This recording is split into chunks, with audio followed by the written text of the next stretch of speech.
लगभग कितने ऑपरेशन आपने हिंदुस्तान से लेके विदेश की धरती तक पे किया होगा? 38,000 क्रॉस कर चुके थे, उसके बाद अपडेट नहीं हुआ है। कैंसर ये बीमारी है ही नहीं, अच्छा, ये बीमारी नहीं है? ये बीमारी नहीं है। अच्छा, ये क्या सही है कि आज हिंदुस्तान कैंसर के एटम बम पे बैठा हुआ है? अस्पताल प्राइवेट बढ़ रहे हैं, आपके सरकारी अस्पताल खुल रहे हैं, लेकिन बीमारियों पे काबू नहीं है। जिस देश में अस्पताल और पुलिस चौकी बढ़ने लगे वो देश विफल है। हम बीमार के बाजार में हैं और बीमारियां बाजार में बेची जा रही है। हम रोज बीमारी खरीद के घर ला रहे हैं। जब आपके पास कोई कैंसर का मरीज आता है, जो उसकी मनोदशा होती है, उसके साथ साथ उस परिवार की क्या मनोदशा होती है? पूरा परिवार हिल जाता है, पूरा सिस्टम हिल जाता है। मतलब ये जो लोग मान लेते हैं कि कैंसर हुआ और जिंदगी गई, ऐसा नहीं है? बिल्कुल नहीं। अगर अर्ली बीमारी का पता चलता है तो कैंसर आम बीमारी की तरह ठीक होने वाली बीमारी है। Citizen of India should have scientific temper. वो वैज्ञानिक सोच गई कहाँ? गौमूत्र से इलाज कर दे रहे हैं। विज्ञान तो विज्ञान के आधार पर चलेगा, ये उसको प्रत्यक्ष चाहिए, प्रमाण चाहिए। जब तक ये नहीं मिलेगा विज्ञान नहीं होगा। थोड़ा सा इसको बताएं कि कैसे हमारी लाइफस्टाइल इस कैंसर के लिए सबसे ज्यादा जिम्मेदार है। शुद्ध भारतीय भोजन खाएं। ओके। 85% कैंसर आपके वातावरण, आपके रहने सहने, जीवन शैली के कारण हो रहा है। जितने processed and ultra processed food हैं, ये कैंसर, डायबिटीज, हाइपरटेंशन, मोटापा, हार्ट डिजीज का कारण है। कौन फार्मा इंडस्ट्री और कौन फूड इंडस्ट्री चाहेगा कि आप बीमार ना हो? वो यही समझाना चाह रही है कि दवा की बात करो, इलाज की बात करो, उसकी रोकने की बात मत करो। जब आप कैंसर की मेडिसिन के खिलाफ मुहिम आप चलाए थे, आपको डर नहीं लगता? सच्चे को थोड़ा डराना मुश्किल होता है। अरे, जिनके पास बहुत पैसा हो जाता है डॉक्टर के पास या बाकी सारी चीजें, वो जिंदगी जी पाते हैं क्या? बीमार हो जाते हैं, डॉक्टर खुद बीमार हो जाता है।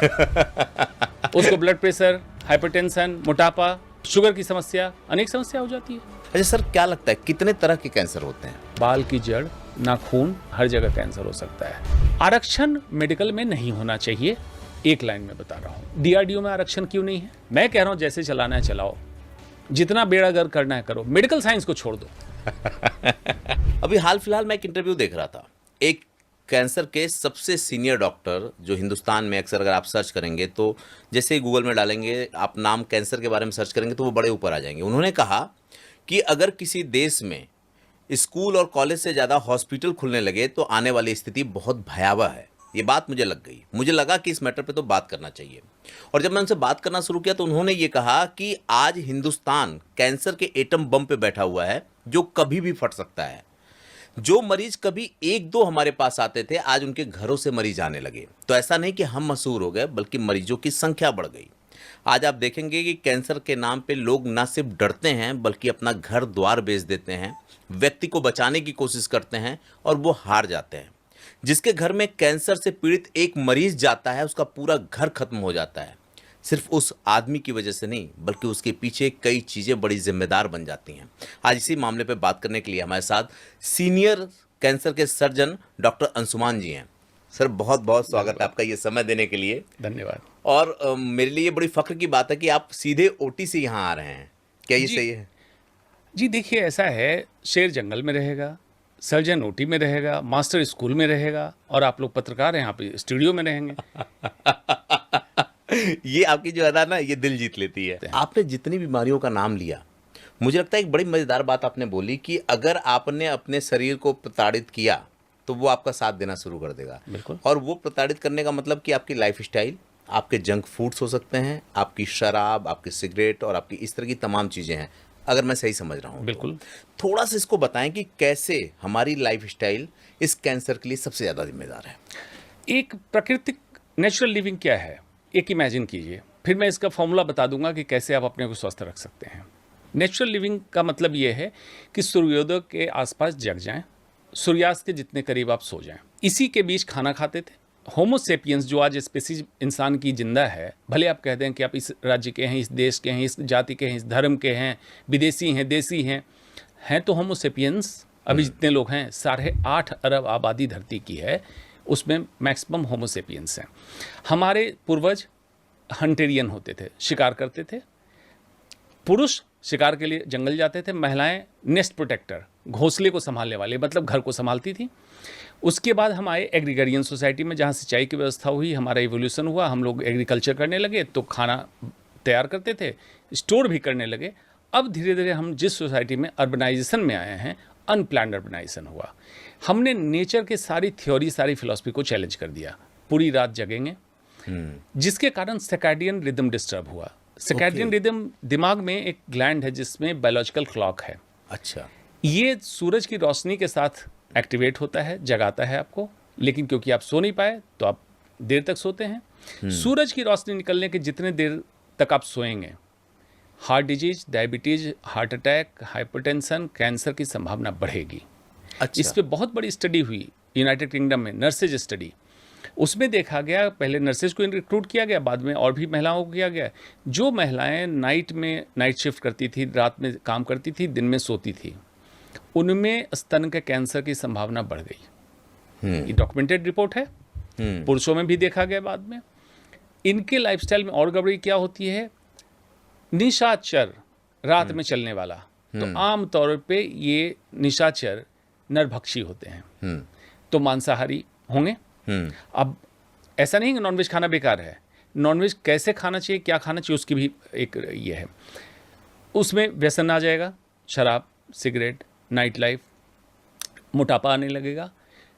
मोटापा, ब्लड प्रेशर की समस्या, diabetes, polycystic ovarian disease, dementia जिसमें भुलक्कड़ होने की समस्या, कैंसर, ये बीमारी है ही नहीं।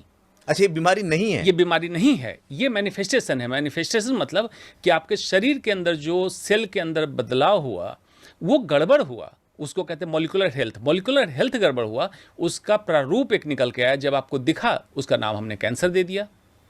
अब कहिएगा वो मॉलिक्यूलर हेल्थ क्या है? उदाहरण के तौर पे जो साइंस के समझ लेंगे, otherwise glycation, methylation, oxidative stress, जिससे रिएक्टिव ऑक्सीजन स्पीसीज बनता है। इस तरह की प्रक्रिया, 8 प्रक्रिया है सेल के अंदर।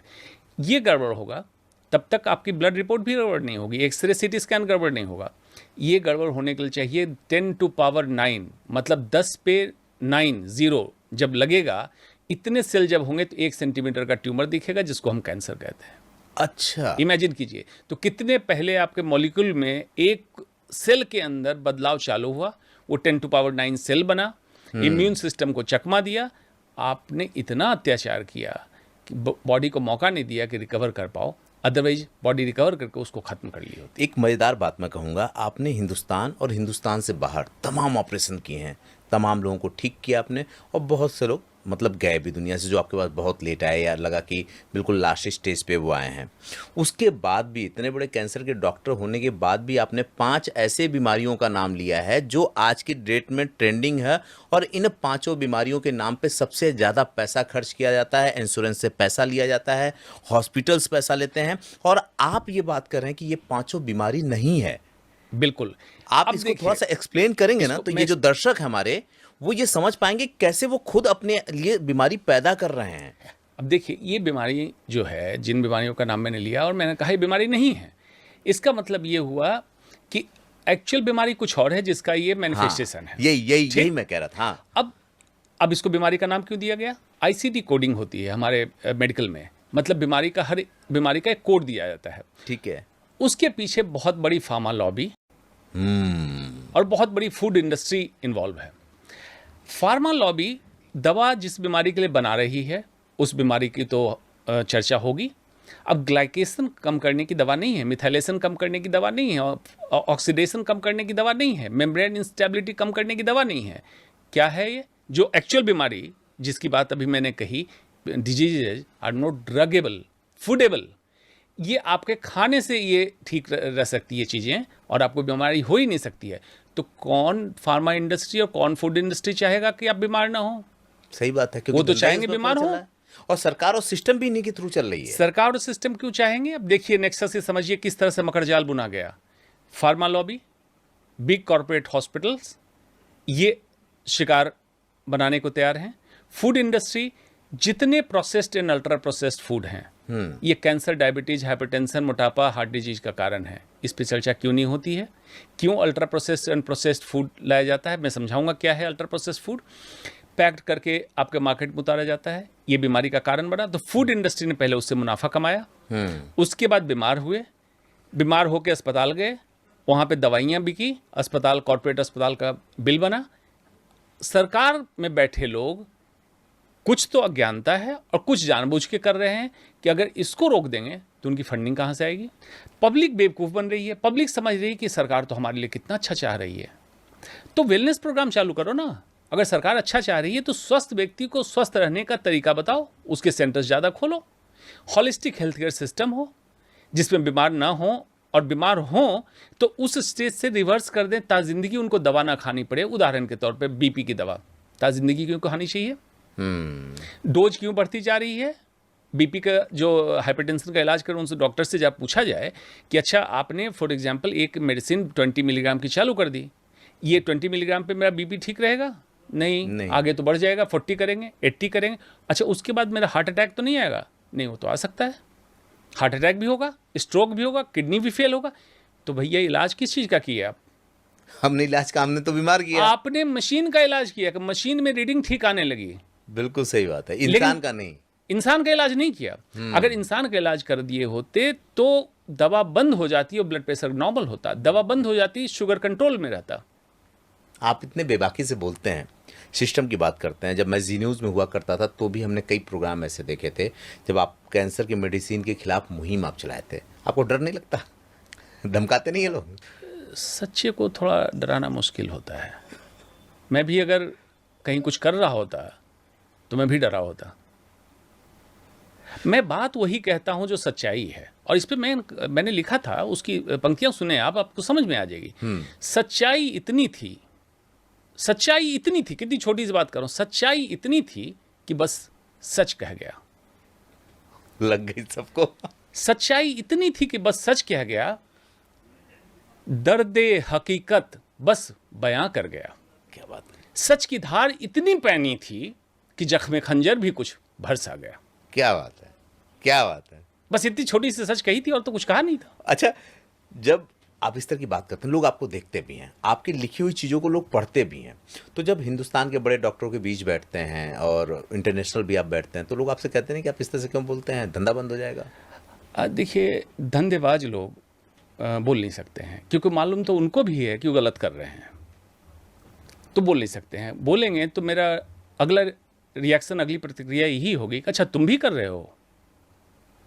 तो ऑफिशियली वो अपने को डॉक्यूमेंट नहीं करना चाह रहे हैं मेरे सामने कि वो भी इसमें नेक्सस में पड़े हुए। अदरवाइज बीइंग ए डॉक्टर का क्या काम था, इससे इस दोहे से समझ जाएंगे। सचिव वैद्य गुरु तीन जो, प्रिय बोलहि भयास, राज धर्म तन तीन करी होई बेगहि नास। वैद्य को, सचिव को, गुरु को सच के अलावा कुछ नहीं बोलना चाहिए। तो अगर आप सच बोलेंगे, प्राइवेट में काम कर रहे हैं, मरीज आपको पैसे देता है, और सरकारी अस्पताल में काम कर रहा है डॉक्टर, तो उसको भी पैसा पब्लिक से ही जाता है। जो हम टैक्स पे कर रहे हैं उसके रेवेन्यू से उसकी सैलरी आती है, पैसा मिल रहा है आपको।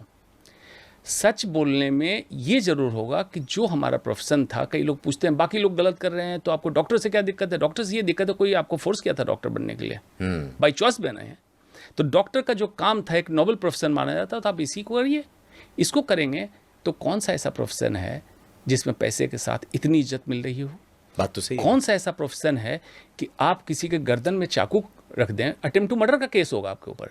लेकिन डॉक्टर एक ऐसा प्रोफेशन है जिसमें इंसान आपको पैसे दे रहा है कि मेरे गर्दन पे, मेरे पेट पे चाकू चलाओ और मुझे बचा लो।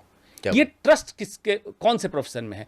पति पत्नी पे, पत्नी पति पे, बाल बच्चा अपने माँ बाप पे इतना ट्रस्ट नहीं करेगा जितना आपके डॉक्टर के ऊपर ट्रस्ट किया गया और पैसा भी दिया गया।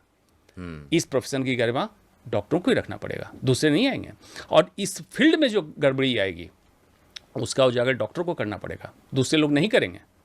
क्योंकि हमने पढ़ी है मेडिकल साइंस, हमने ली है शपथ, हमने कहा है मेडिकल साइंस को। कितनी लाइफ है भाई, कितनी लाइफ है। और एक डॉक्टर आके बता दे कि उसको चढ़ने के लिए गाड़ी, रहने के लिए घर, खाने के लिए अनाज या खाना, और बच्चों को पढ़ाने की स्कूल की फीस ना हो, तो बता दे मुझे।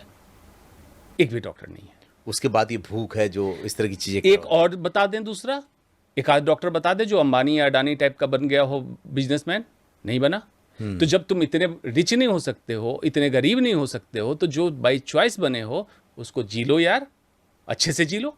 क्या समस्या है इसमें? जब आपके पास आप, जैसे कि आप बहुत स्पिरिचुअल भी हैं, आध्यात्मिक है, मैं कर्मकांडी नहीं कहूँगा, आध्यात्मिक कहूँगा, तो जब आपके पास आपका पेशेंट आता है तो क्या उसके साथ मेंटली और फिजिकली इलाज तो उसका करते ही हैं आप, तो क्या उसका मेंटली इलाज भी करते हैं? क्योंकि जिस तरह से आप बातचीत कर रहे हैं, तो मुझे क्या लग रहा है कि आप एक मेंटल मतलब जो है ये कि उस तरह की थेरेपी भी उनको देते होंगे। देखिए, मैं कुछ जानबूझ के नहीं करता हूँ। जब मैं कैंसर के कोर्स को ज्वाइन किया था जिसका नाम है MCH, हाँ। काफ़ी कम लोग जानते होंगे, और दर्शकों से मैं कहना चाहूँगा, कैंसर सर्जन का मतलब होता है MCH सर्जिकल ऑन्कोलॉजी। ओके। आज स्वयंभू भी बहुत लोग कैंसर सर्जन बन गए हैं, जो गलत है, ये भी एक चर्चा का विषय होता है। तो जब मैंने कोर्स ज्वाइन किया था Gujarat cancer research institute Ahmedabad, library में पहले दिन गया तो पहली किताब जो नज़र पड़ी थी मुझे जिस पे, वो किताब थी, उसका किताब का नाम था कैंसर एंड इमोशन। ओके। उसकी पहली लाइन थी, the moment you declare the patient is suffering from cancer 50% are dead. उसके बाद इलेबरेट करके लिखा कि मतलब फिजिकल मौत नहीं होती है, मानसिक स्तर पे वो मर जाता है। और ओके। उसको संभालना जो ट्रीटिंग ऑन्कोलॉजिस्ट है उसका काम है। Organ specific cancer surgery,